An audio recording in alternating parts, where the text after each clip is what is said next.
আসসালামু আলাইকুম সম্মানিত কৃষিপ্রেমী ভাই বোনেরা, সবাইকে শুভেচ্ছা অভিনন্দন। আমরা একটা বেগুনের জমি পরিদর্শন করার জন্য আসছিলাম।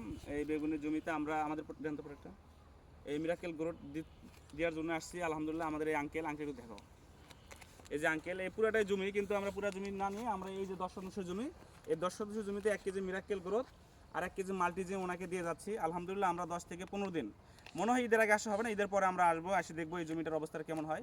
আর আঙ্কেলকে আমি আরেকটা জিনিস সাজেস্ট করলাম সুন্দরভাবে, এই যে বেগুনের গাছের যে এই যে আগাছাগুলো, এটা আগাছা ধরতে যায়, বেগুনের গাছের যে গোড়ার পাতাগুলো আছে, এই যে প্রত্যেকটা কৃষি ভাইকে বলি এই গোড়াটা পরিষ্কার করবেন, তাহলে কি বেগুনের গাছে গোড়াতে আলো বাতাস পালে বেগুনের গাছের গ্রোথ শক্তি বাড়া যাবে।